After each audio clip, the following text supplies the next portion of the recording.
Hartford Seminary, where I actually went to graduate school, it has a very fascinating Christian Muslim history. So it's a Christian institution, and they used to go to Muslim lands historically, and they would try to convert Muslims to Christianity until a point where they were absolutely 100% convinced that Muslims worship the same God as Christians.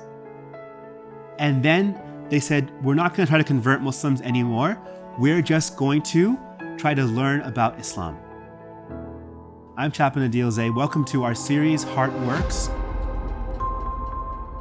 Today I'm going to be discussing the topic of interfaith relations, specifically with our Christian neighbors. The first story I want to go into today is narrated by Ibn Katheer and Ibn Is-haaq, where the Christians of Najraan, which is in Saudi Arabia near the Yemeni border today, came and met with the Prophet ﷺ. And they came into his masjid. After the Muslims prayed ʻAsr, the Christians wanted to pray, and the Prophet ﷺ allowed them to pray in his masjid. I reflect on one time I went to Oman to do a course on Christian-Muslim relations.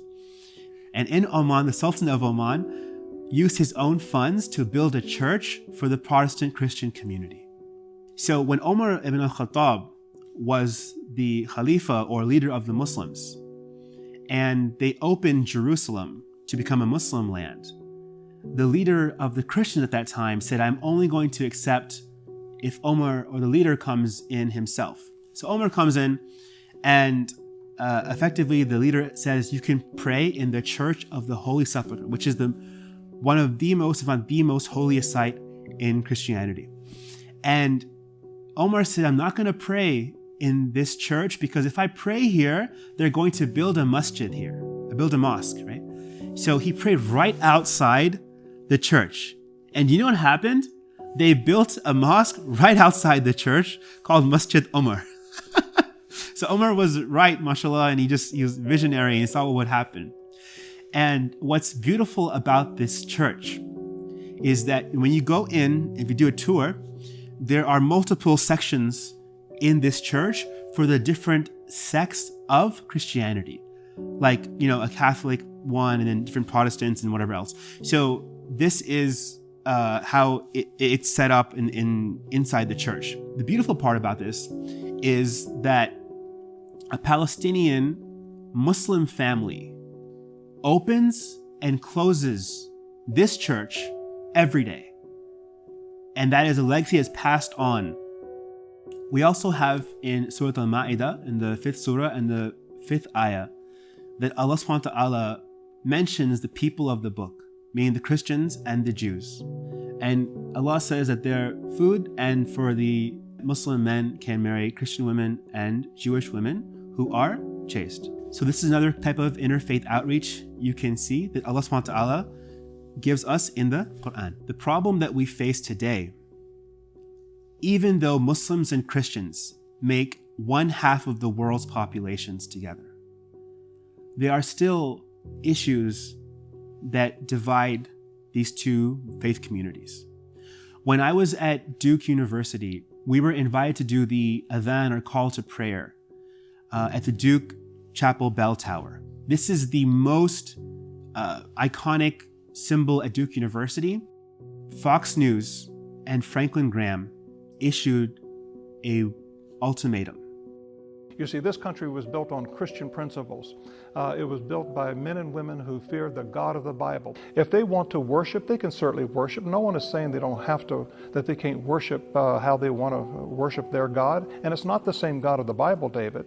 It's a different God. But is this religious accommodation necessary or just completely unfair to non-Muslim students? Joining us right now is the senior pastor of the First Baptist Church in Dallas, Texas, Dr. Robert Jeffers. He's also a Fox News contributor. Good morning to you, Doctor. Good morning. Okay, what's Duke doing here? Well, look, this is political correctness run amok. After the press release went out for the call to prayer at Duke University, Bell Tower, they said, if you are an alum or donor to Duke University, call Duke and tell them to cancel the call to prayer or we'll take our money back. Then what happened was the entire university was inundated with calls and threats. The basketball team was threatened. Our staff was threatened. The law school was called. It was a big mess. And there were donors who were willing to stop donating. It was a huge problem. We had 24-hour security at my office with cops and their cars parked and doing circulations back and forth. I got a voicemail at my office that said, "We heard you're doing the call to prayer, the Muslim call to prayer from the chapel bell tower over my dead effing body. You know what I mean, and I can't wait." And that was the level of intensity we were facing at this time. A few weeks later, few Muslim college students from NC State and Chapel Hill were killed. And you may know the story of our 3 winners. Also happening at the same time as the first Charlie Hebdo incident. When we think about what are Muslim-Christian relations now in the States and what is happening internationally, if we just go back a few decades, we will see what happened in Bosnia and Serbia.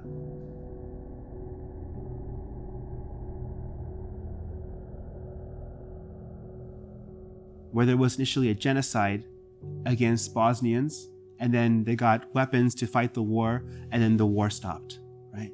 But the tension still remains between the border of Bosnia and Serbia. I've gone there, alhamdulillah, to kind of check out and meet people there.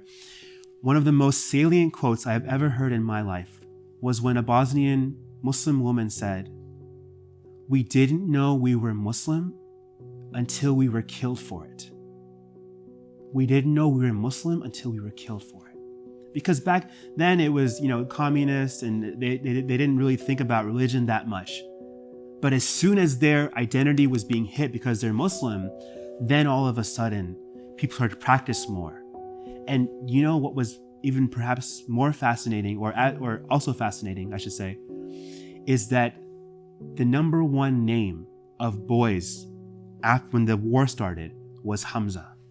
Psychologically, they were thinking about what is the best name that my son can have to protect himself and our families, in our communities. So the issue of Christian-Muslim relations is so important in our societies, both in the States and internationally. I have met wonderful people who have helped me in my life who identify as Christian. Through my chaplaincy trainings, through seminary, mentors, people in support groups who have shown so much love and care for me. And the Prophet ﷺ mentioned that he and the Prophet Isa, or Jesus, ʻalayhi sallam, there was no one more close than these two. That our father is the same, but our mothers are different. Hartford Seminary, where I actually went to graduate school, it has a very fascinating Christian-Muslim history. So it's a Christian institution. And they used to go to Muslim lands historically, and they would try to convert Muslims to Christianity. Until a point where they were absolutely 100% convinced that Muslims worship the same God as Christians. And then they said, we're not going to try to convert Muslims anymore. We're just going to try to learn about Islam. And at one point, they had the largest library of Islam in America.